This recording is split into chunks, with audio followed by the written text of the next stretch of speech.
de Llena de Vida, la España vaciada. Como siempre, Javilillo en nuestra línea. Click Radio TV en la lucha contra la despoblación en el mundo rural.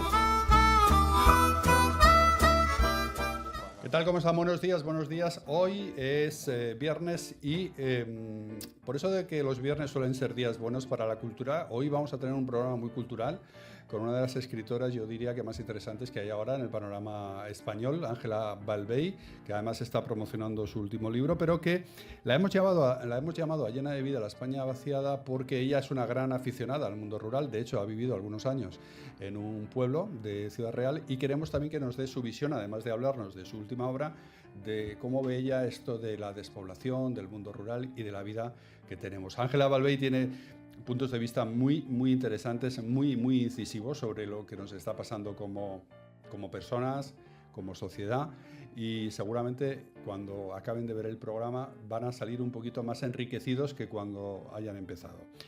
Entonces, lo que les animo es que a que se queden viendo esta entrevista.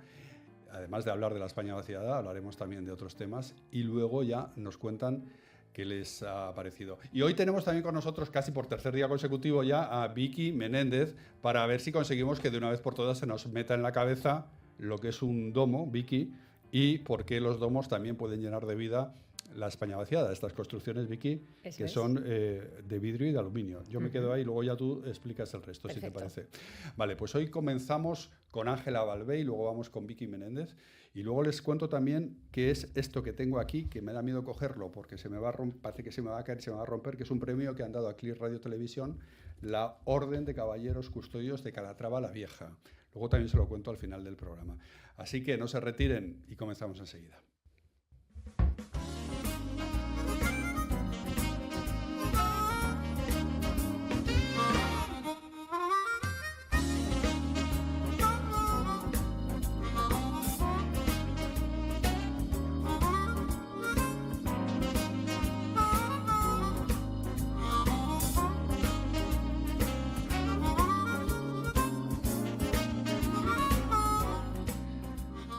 Bueno, Ángela Balvey, buenos días. ¿Qué tal estás?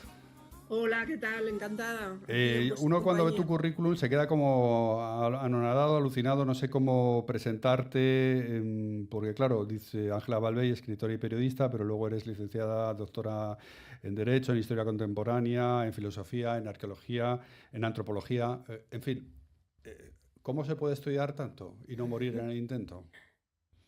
Pues cuando se hace por afición, se hace con gusto. Cuando lo haces por obligación, supongo que ya no te entran tantas ganas, ¿no? Pero haciéndolo por afición y por curiosidad, está bien. Pero bueno, no es tan impresionante, ¿eh? O sea, bueno, a mí me parece impresionante. Yo creo que para estudiar tanto hay que echarle muchas horas, hay que hacer mucho esfuerzo. Oye, si cuesta una carrera, pues no sé lo que puede costar 3, y además hacer el doctorado, en fin. Todo eso es bastante costoso, ¿eh? Hay que ponerlo en valor también. Bueno, hoy día en la España vaciada, teniendo tiempo y ninguna diversión, te puedes dedicar a hacerte, vamos, doctor en lo que se te ocurra, ¿no? En ciencias infusas. Luego hablamos de la España vaciada, si quieres. Ahora estás promocionando, Ángela, cuentos para dormir más y mejor para adultos de todas las edades. Es decir, para niños también, para personas mayores. ¿Qué reflexión final podemos sacar de estos cuentos? Bueno, es un libro para alguien que está alfabetizado, sencillamente, que si sabes leer ya lo puedes, te puede servir. Y bueno, es una historia de historias, de esas que se contaban antes o con ese afán de viaje mágico, para conciliar el sueño, donde se dan trucos para los insomnes y para los que no son insomnes, pues se les abren las puertas de la magia de los sueños. Bueno, fíjate qué pretensiones, ¿no? Es una especie de contador de ovejas, pero literario, ¿no? Exactamente, más es uno de esos libros que abres, empiezas a leer y te quedas sopa, dices, es soporífero. O sea, es un libro para dormirse. Pero vamos, espero que sea para dormirse. Yo creo que al final no es para dormirse. Sí, espero que sea para saber dormirse, más que para dormirse. Para dormirse bien. ¿Sabes qué recomiendan ahora los médicos? La gente, como está todo el día pegada a la pantalla del móvil, también la Sí, gente, muchas personas se duermen mirando cosas en el móvil y al final se te cae ya el sí, móvil encima y ya te quedas dormido. Dicen los médicos que es muy malo para la salud el sí. dormirse pegado a la pantalla del móvil, ¿no? Y entonces recomiendan, porque dicen que eso sí que es bueno, dormirse al modo tradicional con un libro de papel, dormirse con Mm. un libro de papel, porque eso sí que es bueno y eso sí que concilia bien el sueño. Pero esto de dormirse con el móvil así y que al final te quedas sopa y el móvil se te cae en la cara, eso como que no. Al final es que los libros que están hechos de papel, que es una sustancia noble, que es mortal como todos, como todo y como todas, excepto los molinillos de viento de la España vaciada, que son inmortales, ¿no? Pero Mm. el papel siempre te acaricia, es como un amigo. Es un objeto que se puede tocar y que se puede uno comunicar con él, una comunicar las letras. Mm. Yo creo que sí, que hay una conexión diferente entre los aparatos electrónicos y los objetos materiales de materia inerte, pero que nos han servido tradicionalmente, históricamente, ¿no? Una mesa es un objeto perfecto, yo siempre lo digo, es perfecto. El tío o la persona a la que se le ocurrió hacer una mesa, en primer lugar, tuvo una idea genial. La rueda, el libro es otra idea genial, ¿no? Luego también los domos. Luego te vamos a contar lo que son los Los domos, que eso domos, también es seguro. una buena idea. Sí, Por cierto, sí. te veo rodeada de libros. ¿Dónde está Ángela Balbey ahora? ¿En su casa? ¿En tu despacho? ¿Dónde estás? Sí, en Madrid. Mm. Pero bueno, en el pueblo también tengo libros suficientes para rodearme y para sepultarme incluso, ¿eh? Si me pongo. Vale, vamos a poner entonces a la gente en antecedentes, si te parece. ¿En tu pueblo cuál es, Ángela? San Lorenzo de Calatrava es un Mm, pueblo que está lindando en la sierra, en el Valle de Alcudia, en Sierra Madrona, mm, que es Sierra Morena, digamos, está entre Ciudad Real y Jaén. mm, Está por encima de la Carolina está muy cerca, está entre Valdepeñas y la Carolina. Eh, Está también el Centenillo, una serie de pueblos de repoblación eh, de la época contemporánea. Y no es exactamente La Mancha, porque La Mancha tenemos un concepto un poco generoso de La Mancha, ¿no? mm. Como en la cual en esa mancha incluimos de todo, incluimos lo que no es mancha, lo Claro, que no es exacto. llanura. Y esto es sierra, está también Puerto Llano Mm, cerca, es una zona que no es geográficamente mancha, ujú. que es sierra y que es pues una zona boscosa de bosque mediterráneo, pero es una zona con un grave problema de despoblación, Ujú. precisamente. Tú estuviste, Ángela Balbey, y corrígeme si me equivoco, estuviste hace poco viviendo en tu pueblo, ¿no? Bueno, no, yo tengo casa Viviendo habitualmente, quiero decir. habitualmente no he vivido con continuidad demasiado, pero nunca he roto el vínculo. Quiero decir que yo estoy constantemente yendo por la zona, aunque no tenga una residencia permanente o viva más días allí, siempre he mantenido el vínculo con la zona. Ujú. ¿Y cómo ves este problema de la despoblación, Ángela, que se puso como de moda, yo creo que en el año 2019, antes de la pandemia, con aquello que llamaron la revuelta de la España vaciada, que Mm, al final fue una gran manifestación que se hizo en Madrid, que vino gentes y asociaciones de toda España, se concentraron en Madrid, y a partir de ahí se empezó a tomar un poco conciencia de lo que supone esto de que en España el 90% de la población esté concentrada en el 30% del territorio, así como a grandes rasgos, pues en 8 grandes ciudades y las zonas costeras, ¿no?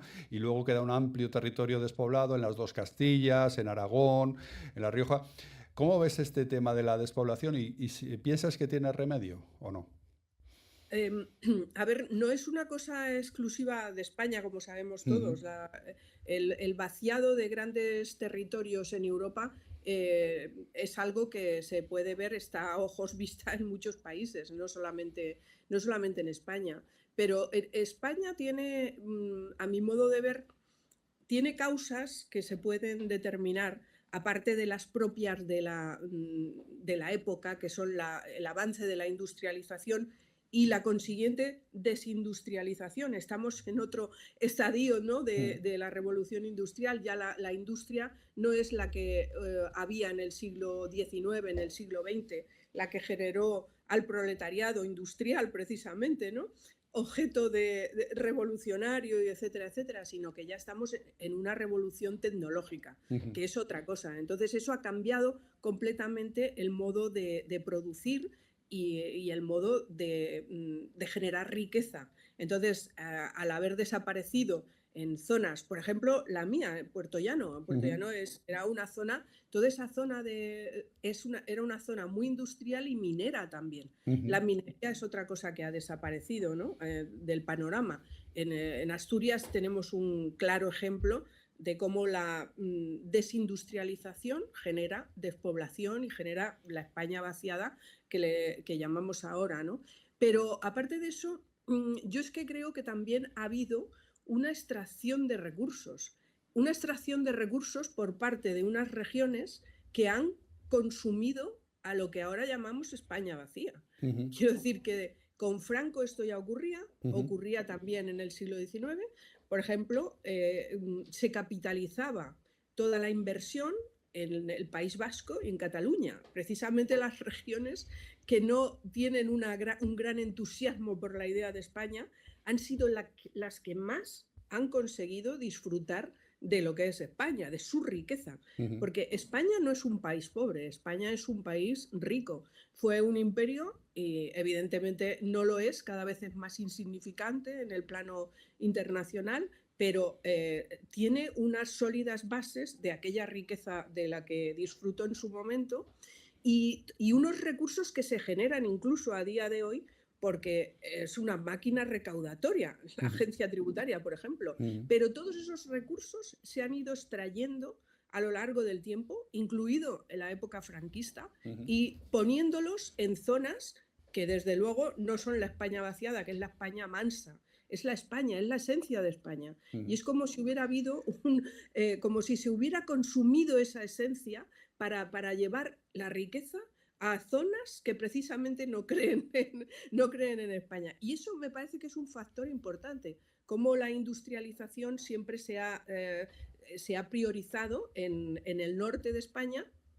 y en Cataluña, ¿no? Y luego, evidentemente, hoy día, todo lo que es la costa, por razones obvias, porque desde que somos Homo sapiens, los seres humanos buscamos el clima de la costa, las costas siempre tienen un atractivo para vivir de vida, y España es privilegiada en eso. Entonces, eso genera su propia riqueza.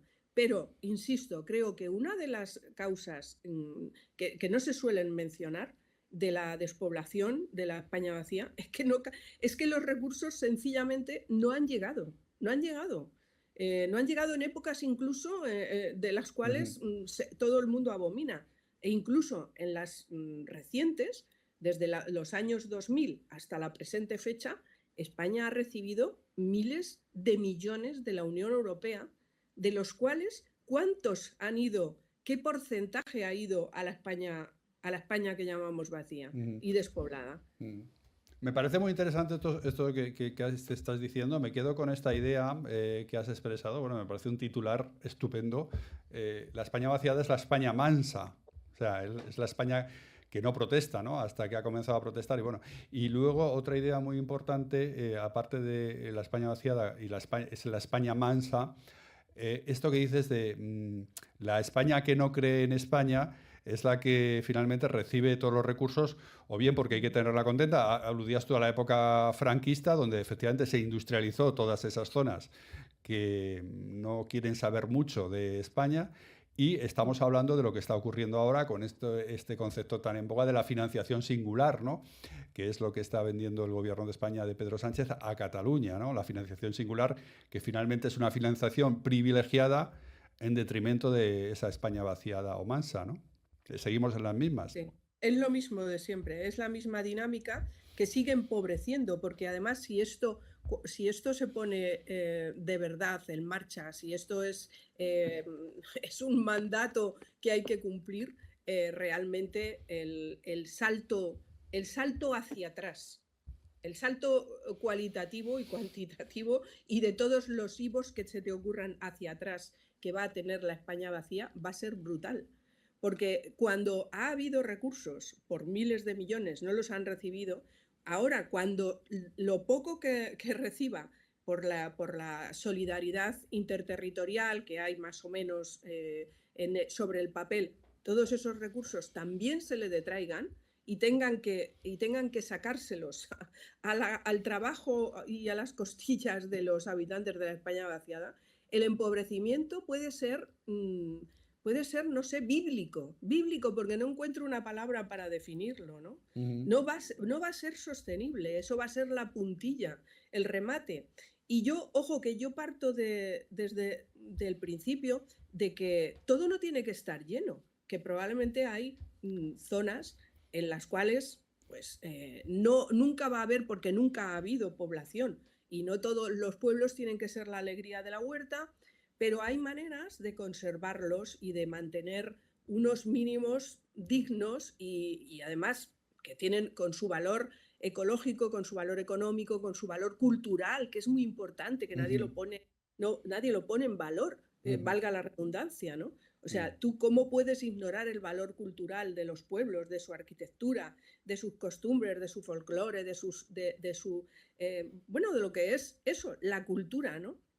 Pues todo eso una vez que le quites lo poco que tiene, ¿qué te va a quedar? Va a ser una extinción masiva.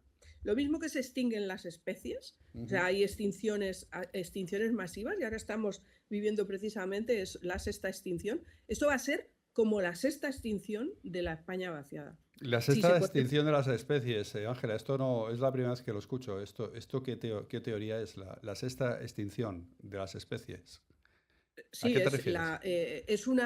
hay grandes extinciones a lo largo de la historia que conocemos del mundo, ¿no? Y desaparecen especies. Entonces, en este caso, trasladando como metáfora esa idea a lo que es la España vaciada, por la que todos tenemos un gran sentimiento, pero por la que nadie hace nada, por otra parte, es como ver agonizar a una víctima y decir qué pena, pero no socorrerla. Bueno, pues esa extinción se puede, si se lleva a cabo esta nueva distribución de la riqueza que proponen estas leyes, que son, a mi modo de ver, ilegítimas, si se llevan a cabo, la España vacía va a sufrir de una forma que no va a poder superar. O sea, va a ser ya, se va a enfrentar a su extinción real.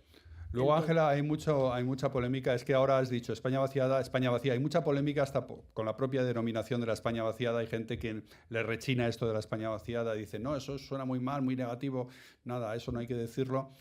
Claro, cuando dices España vaciada, dices que hay una serie de causas que han provocado que esa España esté muerta o esté en peligro de muerte. Efectivamente, sí. Y claro. Cuando dices vacía, bueno, simplemente describes un hecho, igual que puedes decir España despoblada o tal. ¿Tú tienes alguna opinión sobre cómo hay que denominar a todas estas zonas con carencia de habitantes? Yo las uso indistintamente, porque aunque procuro ser cuidadosa con el lenguaje, porque yo le doy importancia a las palabras, creo que son las que construyen el mundo, pero en este caso es que creo que es indistinto, porque hablamos de un objeto vacío y también de un objeto saqueado, como comentaba al principio de nuestra conversación, ¿no? De un objeto me refiero a esa España, ¿no? Como objeto prácticamente de la oración. Bueno, pues creo que se dan las dos modalidades, que no hay que tener tanto prejuicio a la hora de denominarlo como se debería tener a la hora de buscar soluciones. Ahí también hablabas antes, Ángela, de la época de la industrialización, de la posterior revolución tecnológica, que es en la que estamos ahora. Hay gente que tiene muchas esperanzas en que la revolución tecnológica, en que la tecnología, bueno, pues contribuya a que los pueblos tiren para adelante. Por ejemplo, pues bueno, porque hay gente que igual se va a teletrabajar a un pueblo, siguiendo conectado a una empresa que igual puede estar en una ciudad. ¿Tú tienes demasiadas esperanzas en ese tipo de alternativas, por ejemplo, en el teletrabajo? ¿Piensas que por sí solo pueden ser factores que dinamicen totalmente la España rural?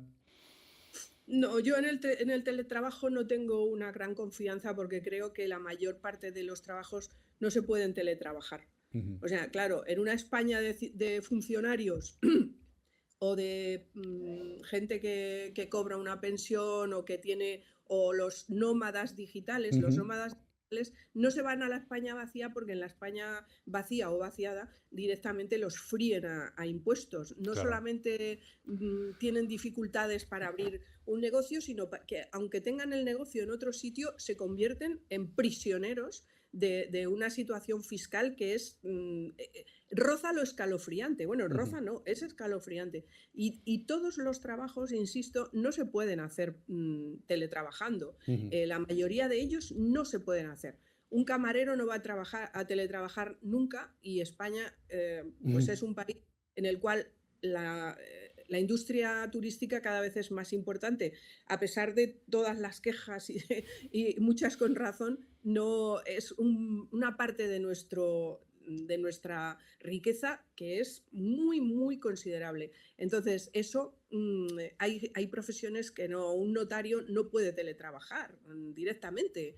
Y te pongo tanto una profesión que es, digamos, popular como otra más sofisticada, que requiere un alto grado de estudios y de formación, etcétera. Entonces, creo que eso es insignificante, sobre todo porque si hubiera incentivos para que alguien que pueda realmente teletrabajar se instale en un pueblo de 40 habitantes, pero es que no tiene ningún incentivo. Lo que tienen es susto o muerte. Ujú, Susto o muerte. Le dicen, te vas a venir aquí, pero no vas a tener servicios, no vas a tener diversión, no vas a tener cultura, no vas a tener ley y orden, que no es solo una serie, sino que, oye, es que no tienes un guardia civil cerca ujú, y estás expuesto al saqueo. Nadie habla de cómo se ha saqueado porque esto va por oleadas, yo ujú, lo he vivido, pero de repente hay batidas de ladrones que van por los pueblos, ujú. gente que no tiene grandes medios o grandes métodos para blindar su casa, pues que ha vivido siempre en una sociedad confiada, pacífica y tal, y que van asaltando casas y dice, bueno, y van robando en pueblos oleadas de robos, oleadas de robos. La gente mayor tiene, casi todo el mundo tiene unas pocas joyitas, pon que tengan 3.000 euros de oro, 4.000 euros, que es una cantidad pequeñita de 4 joyas de familia y tal. Bueno, todo eso, bueno, si tú no tienes a quién pedir ayuda, si ya no tienes el guardia civil próximo en tu pueblo o en el de al lado, bueno, eso también es un detrimento. La seguridad, la falta de seguridad, eh, no es precisamente un incentivo. Entonces, irte allí para que te falten todas esas cosas y encima estés perseguido como si fueras un delincuente fiscal, ¿quién quiere hacer eso, no? Ujú. Ángela, ¿cuántos libros has escrito? Estoy viendo el listado completo, pero no sé exactamente cuántos libros has escrito. Entre Bueno, narrativa, novela, otro tipo de... En total, ¿cuántos libros has escrito? he escrito muchos publicados, habré publicado, no sé, yo tampoco llevo la cuenta porque no soy un poco despistada y siempre estoy pensando en lo que haré, no ya en lo que he hecho, Mm. pero bueno, he escrito más Y, de 30, sí, pues 34, 35 libros, y así, el habré tema publicado, rural, publicados, publicados. ¿El tema rural influye mucho en tu narrativa? Yo creo que también hay algo de lo rural en toda tu narrativa, ¿no? Por ejemplo, en la de 1999, en lo de A la caza del último hombre salvaje, dices, bueno, pues esto, no, confieso que no he leído ese libro, pero así si ves el título dices, igual aquí tiene que haber algo rural también, ¿no? ¿O no? Bueno, ese no exactamente, y de todas formas, he de decir que no pasa nada por no haber leído mis libros, se puede Bueno, hacer vida. he leído algunos, te he citado uno que el título me ha parecido sugerente por el tema No, rural pero, y no por lo he leído, ejemplo, ese no lo he leído. Pero sí, he leído pero por algunos y me ejemplo, parece de una calidad extraordinaria, vaya. bueno, muchas gracias, te lo agradezco. En ese exactamente no, en ese que has citado exactamente no, pero tengo una novela que se titula Mientras los demás bailan, que está ubicada precisamente ahí en la zona de mi pueblo, en toda esa zona. que es, pues, ecológicamente es una maravilla y que tiene, bueno, es una zona también de grandes cotos de caza, Ujú, de latifundios, por esta parte de mi tierra era donde precisamente iba Franco a cazar ujú, y Carolina de Mónaco, ¿no? Que eran visitantes asiduos, pero porque iban cazando la perdiz roja y también la caza mayor, que hay ujú, mucha, una zona de una extraordinaria riqueza cinegética.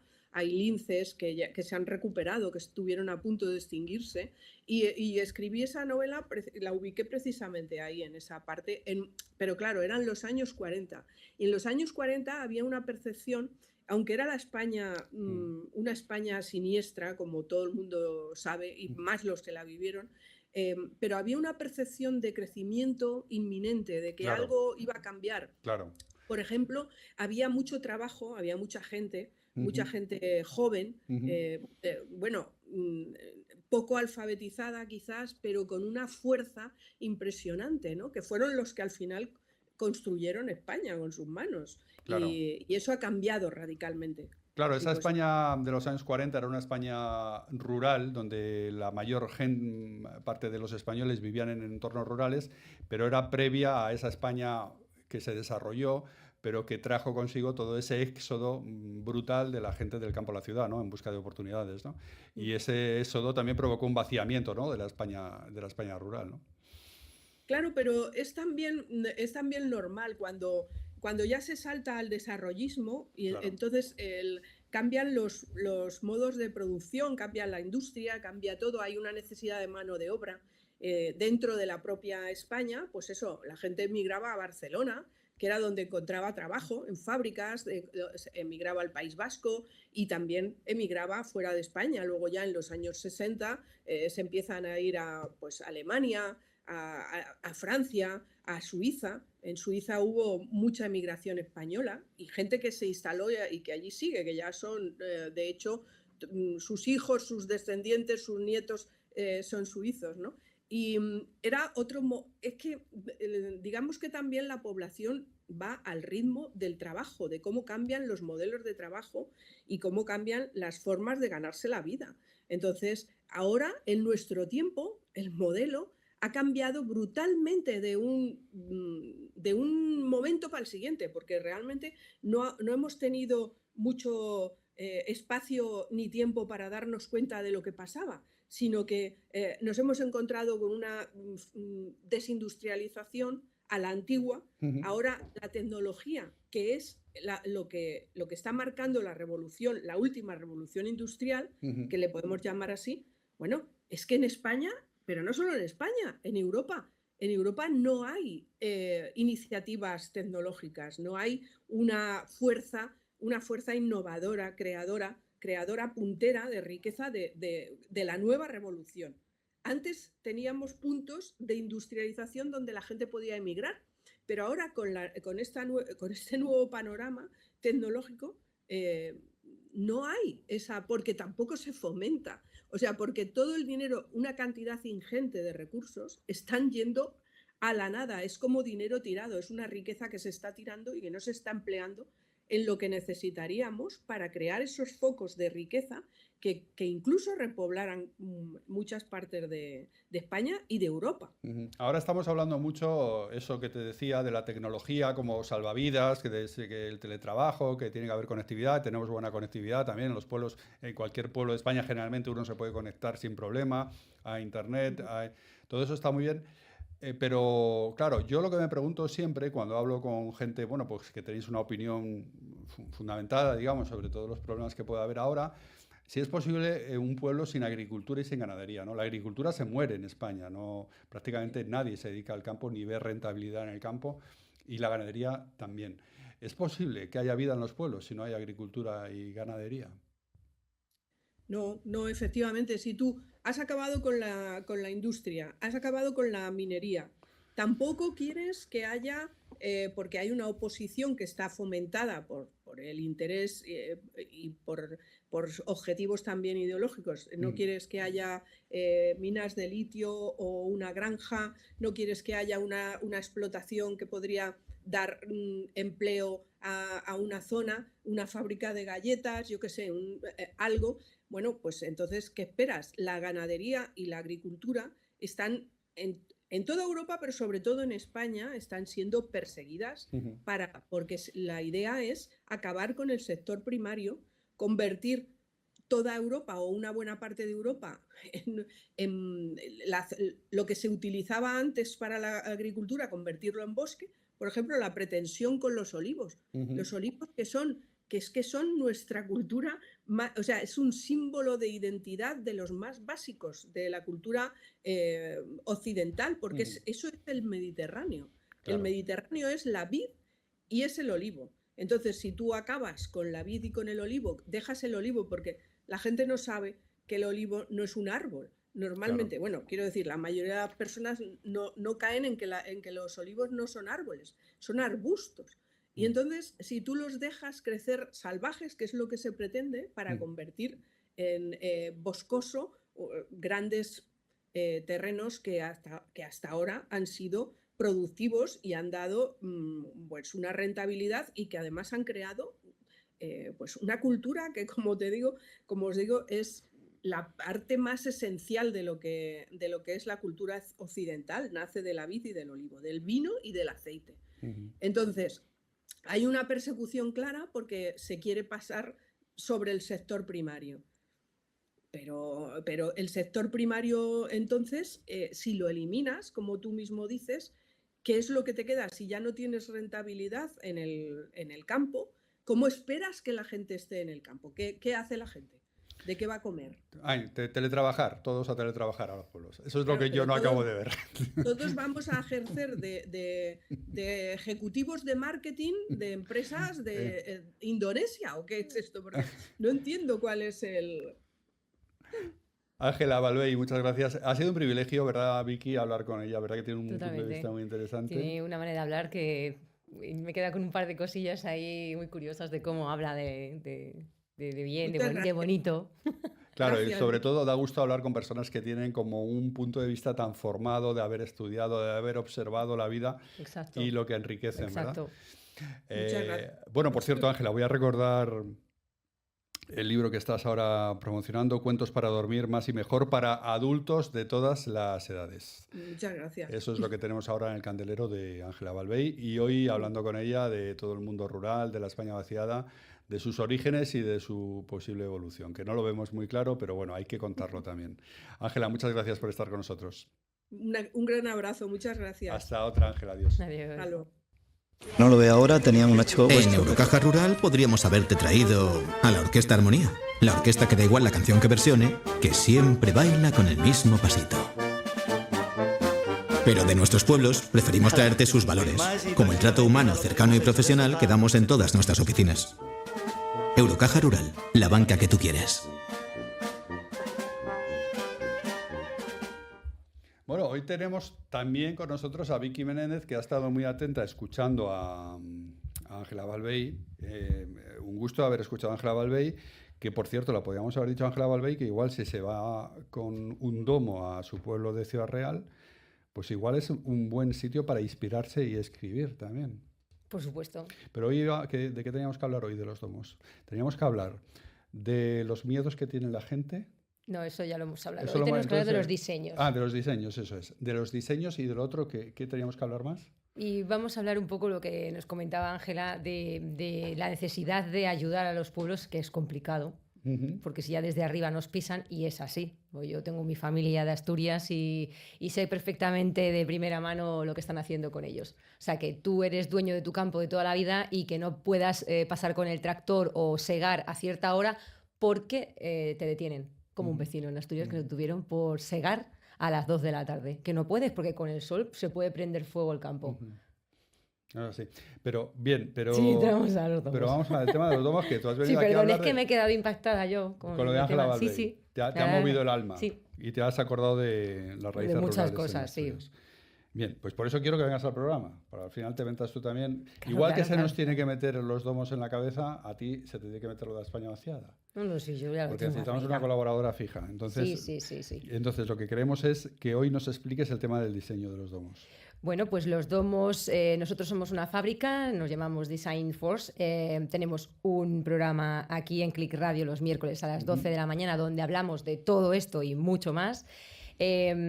Fabricamos estructuras de aluminio y vidrio de alta calidad y sirven pues para muchas cosas. Entre ellas es importante destacar, que era lo que queríamos hablar hoy, el diseño, en que no es solamente la cúpula y tenemos dos diseños, ¿vale? Dos arquitecturas, una es la triangular y otra es la hexagonal. La triangular, digamos, es la básica, que ya se conoce en estructuras de plástico y de madera, pero la mía favorita es la hexagonal. Es como si estuvieras metida o bien como en un panel de abejas, que también si estudias las abejas tienen mucha historia y sabiduría. Y yo creo que eso representa también lo que es la belleza de estar ahí dentro y de lo que puedas ver desde dentro de lo que estás rodeado, ¿no? Te permite una visión de 360 grados, pero lo que íbamos a comentar hoy era la posibilidad de personalizarlo. O sea, no tiene por qué ser todo completamente transparente, ni todo de un mismo color, ni ser de una misma manera. Digamos que es como tunearlo. Sí, claro. A ver. Tú tienes un coche Para que es entendernos. una chapa con unos cristales y unas ruedas, luego tú ya le pones ruedas, o sea, ya le pones un color, o le pones dos ventanas, o un alerón. Pues esto es lo mismo. Tú puedes, aparte de que no solamente hacemos un domo tipo cúpula, sino que lo podemos diseñar de otras maneras, pero a mí particularmente la esencia de una cúpula es espectacular, tú puedes el cristal, ya partiendo del cristal, ponerlo de un color u otro. O sea, el reflectante puede ser en color azul, en color verde para que se pierda con la zona verde. Si está en un sitio más marrón, más de desierto, pues el cristal de color marrón o dorado. Luego el aluminio también se puede poner de colores. Por ejemplo, en un domo infantil, pues para un sitio de recreo de niños, pues se puede poner de color rosa. Se puede hacer luego unas orejitas, por ejemplo, como si fuera de Mickey Mouse. Se pueden instalar toboganes. Para un alojamiento turístico para niños, por ejemplo, el domo de 8 metros nos permite 2 plantas y ahí podríamos colocar un tobogán, un parque de bolas, una habitación. Un alojamiento turístico te permite, el que estamos construyendo nosotros, es una habitación que va a tener... El Piloto de Toledo, ¿no? El Piloto de Toledo. Tiene una piscina exterior que se va a unir con la interior, que va a tener una piscina chiquitita interior, porque es de 6 metros, su sofá, su mesa y sus sillas para comer, y luego tener una pequeña cocina y su cuarto de baño, con su cama, con su televisor grande. O sea, te permite esos centímetros bien estudiados colocar muchas cosas, como centro de yoga, de retiros, pues imagínate. Vale. Y se puede, entonces, pueden tener como 2 plantas los domos. A partir de 8 metros sí, puedes colocarle 2 plantas. Luego también, si lo quieres un poco más pequeño, también se puede subir sobre una base, con lo cual ganamos altura y se podría meter más otra planta. Bien, entonces lo que estamos hablando es de digamos, los interiores del domo, el interior del domo, cómo lo podemos compartimentar, porque, claro, yo veo el domo y es como una estructura única y dices, vale, pero aquí, luego, ¿cómo uno esto lo puede compartimentar? Es decir, un sitio para estar tranquilamente viendo la televisión, otro sitio para dormir, otro sitio para el aseo. Es decir, esto como en caso de que sea una vivienda, pero en caso de que sea un sitio de trabajo igualmente. A ver, yo para una vivienda, yo personalmente la tendré en un futuro. Quiero la de 8 metros y arriba pondría la habitación que tienes todas las vistas del cielo ahí en primera plana y abajo tendría la cocina con el comedor. Vamos, eso 100%. Eso 100%. Luego ya si lo quieres un poquito más pequeñito, lo mismo. Tú lo puedes dividir, puedes poner separadores de cristal, puedes simplemente con el panel central, donde tú tienes la cama en la parte anterior y luego el cuarto de baño en la parte de atrás, ahí ya tienes una separación sin complicarte mucho. Eso en caso de alojamiento o de vivienda. Claro, y luego, yo no sé si esto lo hemos hablado en otras entregas, pero por ejemplo, tú lo ves todo así tan mono, tan transparente, ves el cielo mirando hacia arriba, pero claro, entonces no sé si lo hablamos, Vicky, en otras entregas de Construyendo Fantasías, pero claro, la gente dice, bueno, pero yo quiero mi intimidad. O sea, entonces esto, a ver, hay que taparlo, en fin, yo quiero tener también mi intimidad, que no estar aquí como expuesto, ¿no?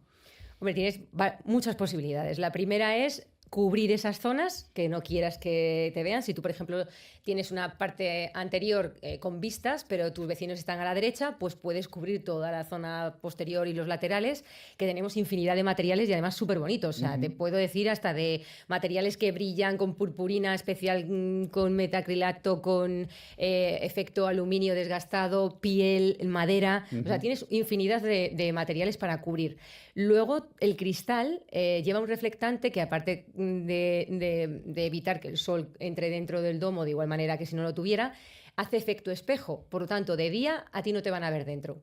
De noche, si no tienes mucha luz, si tienes mucha luz se va a ver un poco más, pero tampoco te van a ver demasiado. Pero bueno, con luz es cierto que se puede ver un poquito. Luego tenemos unas cortinas que cubren completamente el domo, y ahí también les puedes echar para dormir, para todo. Que hemos tenido invitados que decían, ¿qué pasa? Yo quiero dormir sin luz. Te regalamos unos antifaces. Y no se oye nada, también tienes tu insonorización. Sí, claro. Con la rotura del puente térmico del aislamiento ya tienes bastante. Y entonces, ¿cuál es la escena que tú prefieres para estar dentro de un domo? ¿Ver un atardecer? ¿Ver un día... Lloviendo. ¿Una tarde de tormenta? Lloviendo, por supuestísimo. ¿Una lluvia veraniega, por ejemplo? Sí. El cliente que tenemos en Cazorla, que ya la tiene instalada, me mandó el vídeo. ¡Victoria, esto es una maravilla! Y es que es cierto, es una maravilla. O sea, imagínate nevando o en una cascada. Eso tiene que ser impresionante, que esa es otra de las ideas que tenemos. El colocar una cascada artificial y que estar viendo cómo cae el agua. Bien, entonces esto sería ya como un complemento de fuera, lo de la cascada. Sí, claro. Vamos, que si quieres la colocamos dentro, pero eso ya va aparte. No, pero eso va afuera. Sí. Vale, pues entonces yo creo que vamos teniendo claros lo que es los domos, lo que son los domos. Este es el folleto. El folleto que, bueno, Vicky se lo enseña en su programa. Por cierto, ¿el programa cuándo es? ¿Qué día se puede ver? Miércoles a las 12 de la mañana en directo. ¿Y el programa se llama? Construyendo Fantasías. Pues entonces esto se lo dice Vicky todos los días, Vicky Menéndez, Construyendo Fantasías los miércoles.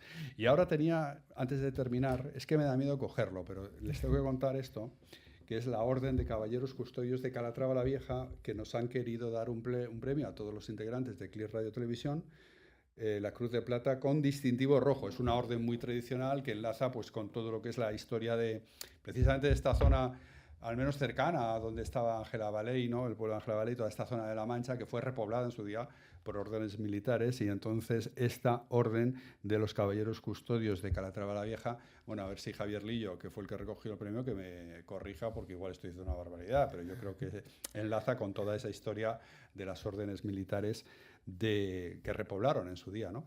Cuando la reconquista, que repoblaron toda esa zona de La Mancha, pero igual creo que esto es así.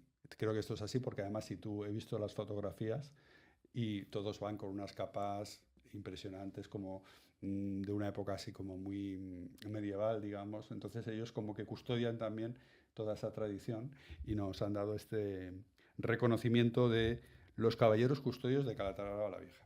Bueno, pues Vicky Menéndez, muchas gracias por haber estado con nosotros. Tercera entrega de Los Domos, Construyendo Fantasías. Veremos a ver si hay cuarta entrega. Si Vicky se anima y lo resiste, pues una cuarta entrega.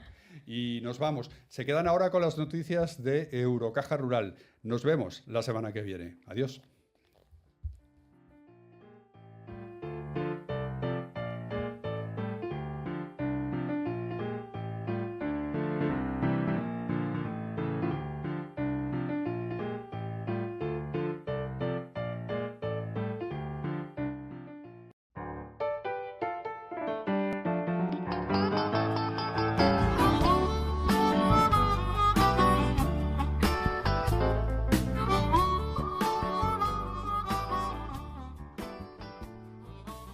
En el apartado de noticias de Eurocaja Rural tenemos que hablar del éxito sin precedentes de la carrera solidaria contra el ELA, el respaldo de instituciones, entidades públicas y privadas y el apoyo multitudinario de la sociedad en general ha logrado superar los retos marcados en esta nueva edición, que ya ha alcanzado las 4.500 inscripciones y los 80.000 euros de recaudación antes de que el dorsal 0 cierre las aportaciones, y será el próximo 13 de octubre, lo que ratifica el éxito total de esta nueva edición deportiva y además 100% solidaria.